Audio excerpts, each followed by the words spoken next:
자, 우리 구역 성경 공부하겠습니다. 제 12과죠. 출산으로 인한 부정으로부터의 정결의 두 번째 내용입니다.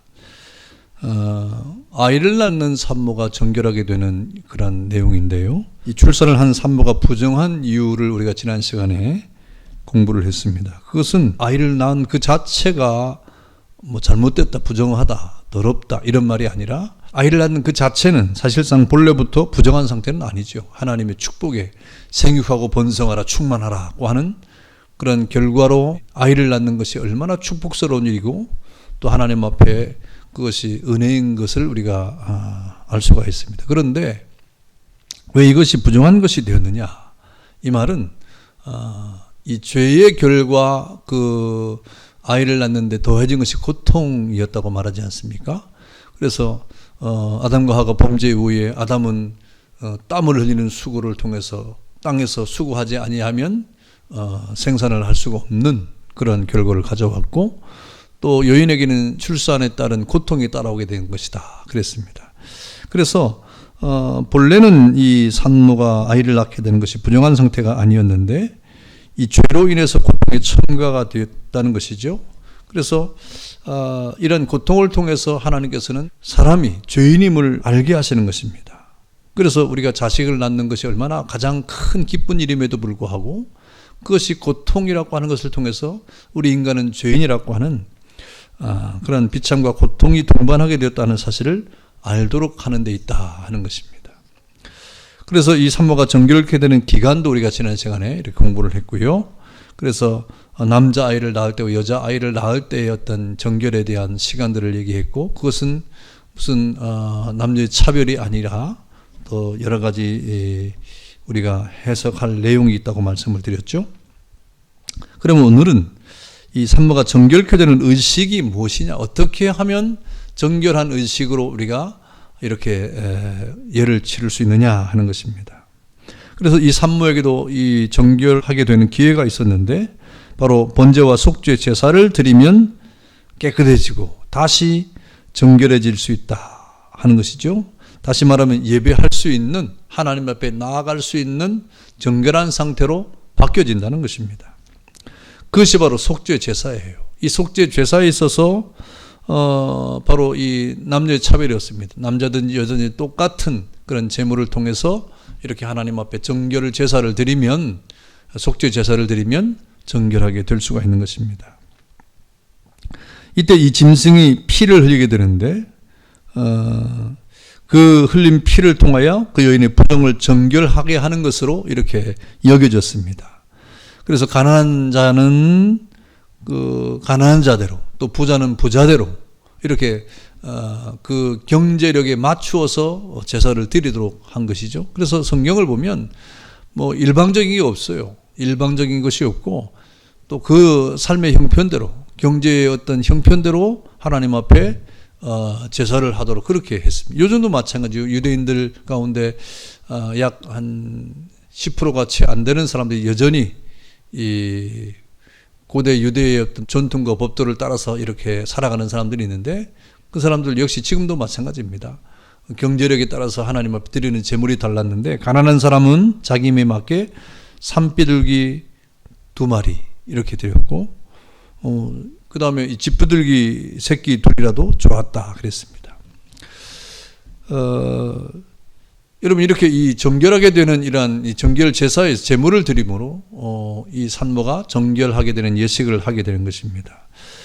우리 신약 성경에 있어서 이 번제와 속죄 제물의 피가 바로 누구의 피라고 지금 말씀하고 있습니까? 예수 그리스도의 피다라고 말씀하고 있죠. 그래서 구약의 모든 제사의 피는 그 상징인데 바로 그것이 예수 그리스도를 상징하고 있다. 다시 이 땅에 오실 메시아, 이 땅에 오실 메시아를 상징하고 있는 것입니다.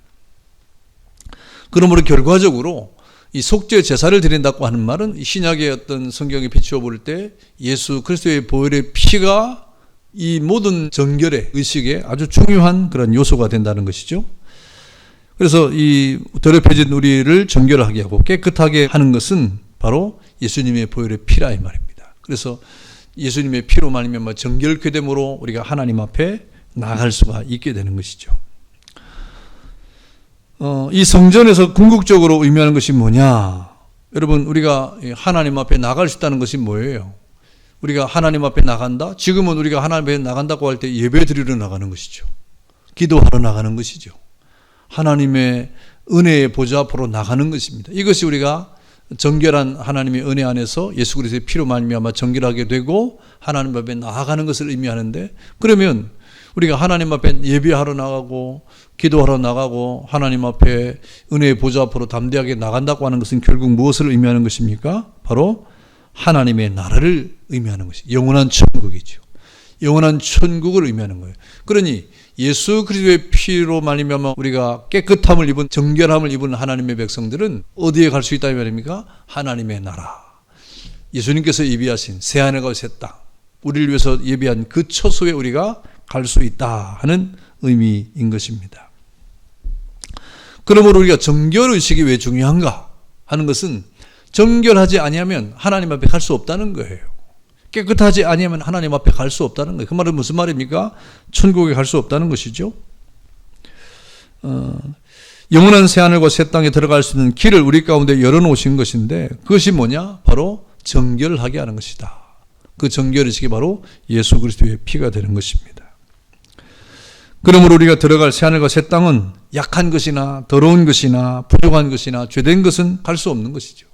그러니까 갈 수 없게 된 그 더러운 것이나 또 약한 것이나 부족한 것이나 죄된 것을 없애야 갈 수 있으니까 그런 모든 것을 정결하게 하는 것이 바로 속죄 제사였다 이 말입니다. 구약의 속죄 제사였다는 것이죠.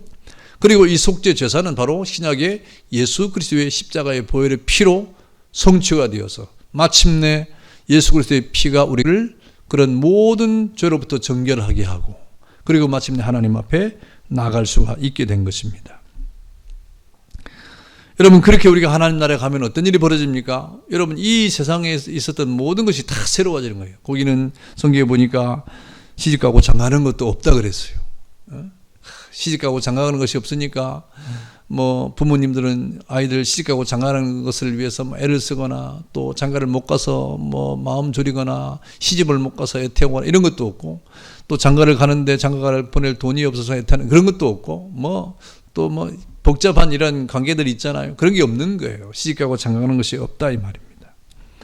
자식을 낳는 것도 없게 될 것이다. 그래서 하나님의 나라, 예수 그리스도로 말미암아 성취될 하나님의 나라는 처음 창조된 그런 에덴 동산을 뛰어넘는 초월한, 처음 창조 질서를 초월한 그런 나라가 될 것이다 라고 성경은 말씀을 하고 있습니다. 처음에 하나님께서 아담과 하와를 창조하시고 아이를 낳는 그런 하나님의 은혜가 있었는데, 그런데 죄로 말미암아 그 산모에게 고통이 더해진 것 아닙니까? 그런데 이제 자녀를 낳는 고통이나 자식을 통해서 오는 여러 가지 기르면서 그 자녀를 키우면서 오는 고통, 그런 것도 더 이상 없게 되는 그런 하나님의 나라가 우리에게 임할 것이다 그랬습니다. 그래서 우리가 속죄 제사를 드릴 때 우리의 모든 죄 사함을 위해서, 우리 깨끗함을 위해서 이 제사하는 것은 굉장히 중요한 문제죠. 다시 말하면 우리의 모든 죄로 말미암아 더럽혀진 것, 이거 굉장히 중요한 문제입니다. 심각한 문제입니다. 그러므로 이 더럽혀졌다는 것은 영원히 하나님 나라에 들어갈 수 없다는 것을 의미하기 때문에 정결하게 하는 것이 너무너무 중대한 것이다 하는 것입니다. 그래서 그 영원한 하나님의 나라에 들어갈 수 있도록 우리에게 새롭고 산 길을 열어놓게 되었었는데, 그 새롭고 산 길을 열어놓으신 그런 분이 바로 예수 그리스도시고, 그 예수 그리스도로 말미암아 하나님 나라에 들어갈 수 있는 길이 활짝 열려지게 된 것입니다. 그런 길이 누구에게 주어졌느냐? 예수 믿는 사람에게 주어진 거예요. 예수 믿는 사람에게 그런 길이 주어졌다 하는 것입니다.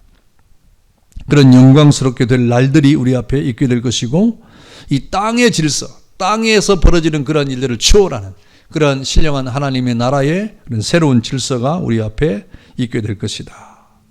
여러분, 그런 은혜를 위해서 예수님이 이 땅에 오신 것이고, 그 예수님이 오심으로 우리가 그 은혜 가운데 지금 하나님 나라를 바라보는 것이고, 그 은혜로 우리는 그 소망을 가슴에 품고 이 땅을 살아가게 되는 것입니다. 그래서 이 산모가 정결하게 하는 그런 의식은 바로 부정한 것을 정결하게 하는 방법인데 바로 속죄 제사를 드리는 것이다. 속죄 제사를 드리는 것이다. 그랬습니다. 여러분, 구약에 있었던 모든 제사, 모든 제물, 그 피, 그 모든 것을 상징하는 것은 바로 예수 그리스도이심을 여러분 깨달아야 될 것입니다. 자, 내용 연구 보겠습니다. 산모가 정결케 되는 의식에 대한 다음 설명 중 맞는 것은 O, 틀린 것은 X표 하세요. 그랬죠? 자, 1번, 산모는 정결케 되는 기간이 차면 자동적으로 정결케 된다. 맞을 거예요? 틀릴까요? O입니까? X입니까? 예, X죠. 자동적으로 정결케 되는 건 아니에요. 그 기간이 있고 또 그 기간 동안에 정결 의식을 해야 돼요. 그게 바로 속죄 제사입니다. 2번, 산모는 정결케 되는 기간이 찬 후 제물을 가지고 제사장에게 나아가 번제와 속죄 제사를 드리면 산혈이 깨끗해져서 예배할 수 있는 정결한 상태가 된다. 그랬습니다. 그렇죠. 산모가 정결케 되는 기간이 남자의 경우 40일, 그 다음에 여자의 경우 80일, 이게 지나면 제물을 가지고 제사장에 가게 되고 거기서 번제와 속죄 제사를 드리면 깨끗해지는 그런 상태가 되어서 예배할 수가 있게 되는 것이죠. 3번, 우리는 신약 성경에서 이 번제와 속죄 제물의 피가 바로 우리 주 예수 그리스도의 피라는 것을 깨닫게 된다. 더럽혀진 우리를 정결하게 깨끗하게 만들어서 우리로 하나님의 성전 곧 영원한 천국에 들어갈 수 있게 해주시는 것이다. 예, 맞습니다. 이것도 오지요. 예. 그래서 바로 구약의 모든 제사의 원형은 예수님이에요. 구약의 모든 제사, 속죄 제사, 제물, 그것은 그림자고 그 원형은 바로 예수님입니다. 그래서 장차 오실 예수 그리스도 메시아를 바라보면서 이렇게 믿음으로 저들이 그 제사에 참여한 것이고 그 결과 예비된 하나님의 나라의 성전에 들어갈 수가 있게 되는 것이죠. 토론과 적용 보겠습니다. 인간의 모든 부정으로부터 정결케 하시는 예수님의 은혜가 얼마나 귀하고 감사한 일인지에 대해 깊이 있게 묵상하자 그랬습니다. 우리 모든 인간의 부정과 또 모든 더러움, 사람은 스스로 그것을 깨끗하게 할 수 없죠. 우리가 우리를 깨끗하게 할 수가 없어요. 또 다른 사람이 우리를 깨끗하게 할 수도 없습니다. 인간의 모든 부정은 스스로 정결하게 하는 것이 아니라 오직 예수님께서만 하실 수 있는 것이다. 그러니 예수님의 은혜가 얼마나 귀한 것인가, 감사한 일인가, 여러분 늘 우리가 기억해야 되죠. 수요일에 말씀했던 것처럼 오직 예수를 바라봐야 돼요. 아침에도 예수를 바라보고 점심에도 예수를 바라보고 저녁에도 예수를 바라보고 늘 예수를 바라봐야 돼요. 늘 예수를 바라보고 예수를 붙잡고 살아야 우리에게 승리가 있는 겁니다. 우리 모든 성도들에게 그런 승리의 은혜가 있기를 주 이름으로 축원합니다. 감사합니다. 기도하겠습니다. 자비하신 하나님 감사합니다. 이 땅에 우리가 여러 가지 더러움과 부정으로 이렇게 깨끗이 못한 존재로 이 땅을 살아갑니다. 이런 모든 더러움 속에서 우리가 정결하게 되는 것은 오직 예수 그리스도의 보혈의 피로 말미암아 정결케 되는 것을 우리가 믿습니다. 늘 날마다 주님을 바라보고 주님을 붙잡고 정결케 하시는 주의 은혜로 늘 주의 은총 가운데 승리의 삶을 살아가도록 은혜를 베풀어 주옵소서. 감사하고 예수님의 이름으로 기도하옵나이다. 아멘. 감사합니다.